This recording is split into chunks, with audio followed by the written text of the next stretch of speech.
pourquoi tu t'aides pas quand tu utilises un mot qui est un buzzword? Tu ajoutes à la confusion, en fait, de ton lecteur ou de ton client potentiel de l'autre côté.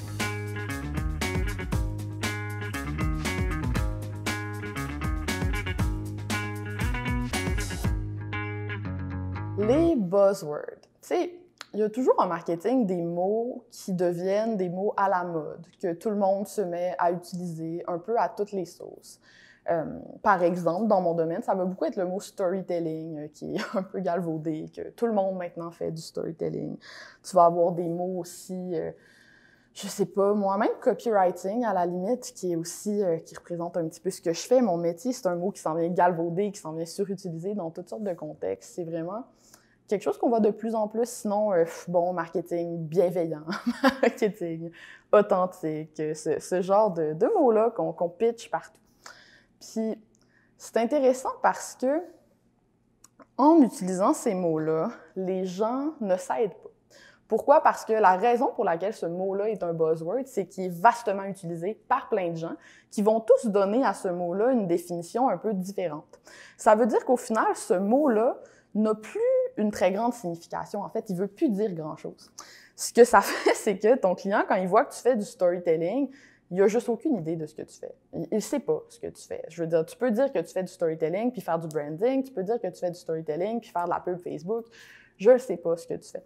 Fait que pour moi, les buzzwords, c'est beaucoup une espèce d'excuse, en fait, que tu te donnes pour pas prendre le temps de te demander vraiment comment est-ce que je peux exprimer ce que je fais d'une façon qui va intriguer mon client potentiel, puis d'une façon qui va faire en sorte qu'il va comprendre rapidement ce que je fais, finalement, puis ce que je peux lui apporter comme humain, comme personne. Je pense que la règle numéro 1 en persuasion, en fait, c'est la clarté. Puis c'est plate parce que personne ne va faire une formation sur comment écrire clairement. C'est vraiment ennuyeux. Sauf que c'est ça quand même. Pas de clarté, pas de persuasion. T'as beau avoir la phrase la plus poétique du monde ou utiliser un mot super trendy, si les gens ne comprennent pas rapidement ce que tu fais, tu ne seras pas capable de leur vendre. Rien pas tout.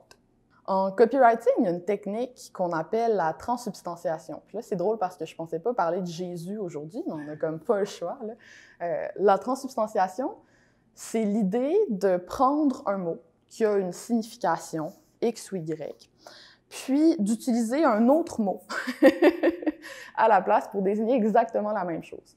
Donc, pendant un bout de temps, sur Internet, on parlait beaucoup, par exemple, d'ateliers en ligne. Éventuellement, tout le monde s'est mis à parler de webinaire. Puis là, les gens ont vu que le mot webinaire était devenu un peu plate. C'est-à-dire que ça attirait moins l'attention, les gens étaient moins intéressés peut-être par un webinaire. Ça venait avec un certain bagage. Donc, les gens se sont mis à parler de masterclass, les gens se sont mis à parler de... Bref, on vient, quand on fait une transsubstantiation, prendre un autre mot pour désigner quelque chose qui, finalement, reste la même affaire, là. Pourquoi ça s'appelle une transsubstantiation? C'est à cause de l'hostie que tu vas chercher à l'église, qui n'est finalement qu'un morceau de pain, mais qui est censé représenter le corps du Christ. Donc, ta masterclass qui, au final, est un atelier sur Zoom ou un webinaire, ou peu importe comment tu veux l'appeler, mais à laquelle tu vas donner un nom qui lui donne une plus grande importance, finalement. C'est un procédé qui est intéressant. Le problème, c'est que les gens vont se mettre à tous imiter. Donc, il faut constamment réfléchir à la meilleure manière dont on peut présenter notre atelier, notre contenu, etc., etc., parce que je veux dire, tout le monde, tu sais, pendant un bout de temps, personne disait classe de maître. Maintenant, tout le monde parle de classe de maître. Pendant un bout de temps, personne parlait de webinaire. Maintenant, tout le monde parle de webinaire. Le gros mot aussi qu'on entend beaucoup depuis le début de la pandémie, c'est interactif, parce que là, les gens ont l'image dans leur tête des cours de 4 heures sur Zoom qui sont vraiment ennuyeux. C'est vraiment un challenge constant, on dirait, d'essayer de trouver le mot qui ne viendra pas avec une connotation négative. Mais je pense que quand les gens mettent beaucoup d'énergie là-dessus, ils oublient qu'en fait, tu ne vas pas intéresser les gens à ton webinaire juste avec le mot webinaire. C'est aussi dans le reste de ton marketing que tu vas me prouver que c'est pertinent pour moi d'assister à ton atelier Zoom ou peu importe ce que tu es en train de faire. C'est certain que, dépendamment du canal, de la plateforme, du média que tu vas utiliser pour communiquer avec les gens puis pour essayer de vendre ta formation, ben, tu vas changer un petit peu ta façon d'approcher les choses. Je t'explique. Si tu fais du Google Ads là, pour aller chercher du trafic, tu es beaucoup plus conscient de ce qui est en train de se passer dans la tête de ton client au moment où il va tomber sur ta page de vente, par exemple. Pourquoi? Parce que c'est toi qui as ciblé les mots-clés. Fait que tu sais qu'il est en train de chercher formation copywriting, ou qu'il est en train de chercher, je sais pas moi, thérapeute Ville de Québec. Je dis n'importe quoi, évidemment. Mais tu le sais, c'est quoi la recherche qu'il a faite. Puis tu peux répondre à ce questionnement-là qu'il a sur la page. Par contre, si tu fais de la publicité pour ta formation, par exemple, sur Facebook, c'est hyper différent. Pourquoi? Parce que sur Facebook, les gens ne sont pas là pour magasiner des affaires ou pour faire des recherches, là. Ils sont là pour se divertir. Donc, ils sont en train là, de scroller tranquillement sur Facebook. Ils regardent la photo de chat que leur cousine a publiée la semaine passée, ce genre d'affaires-là. Puis, ils vont voir passer ta pub à travers tout ça au hasard.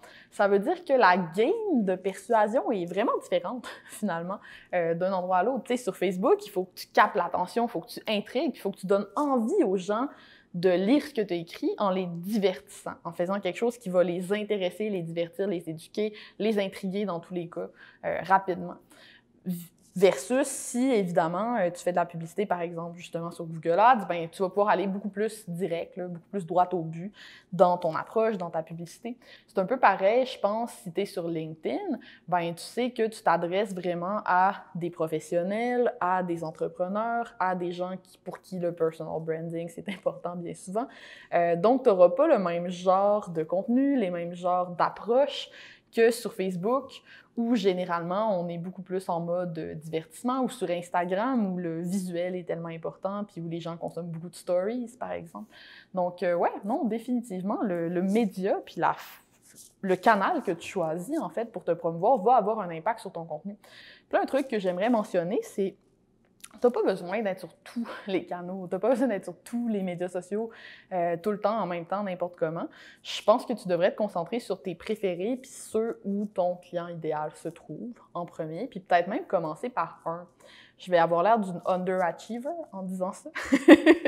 Mais moi, je crois beaucoup à la loi de Pareto, puis je pense que c'est important, tu sais, le 80-20, se concentrer sur ce qui va apporter le 20% des actions qui vont t'apporter 80% des résultats dans ta vie, dans ta business, tout ça. Puis je pense qu'avec les médias sociaux, puis tous les différents canaux qu'on a, l'infolettre, Facebook, LinkedIn, etc., c'est très facile de s'éparpiller, puis de vouloir être partout en même temps, et de ce fait d'être partout, mais pas bien, en fait. D'être partout, mais d'une façon qui n'est pas efficace, d'une façon qui n'est pas convaincante, d'une façon qui n'est pas intéressante.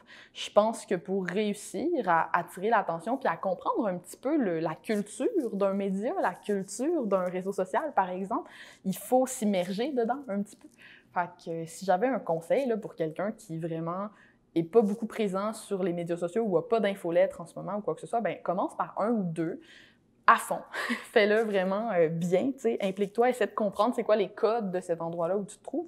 Puis ça va être pas mal plus payant que de dupliquer du contenu toujours identique sur toutes tes plateformes, ce qui va te rapporter aucun résultat.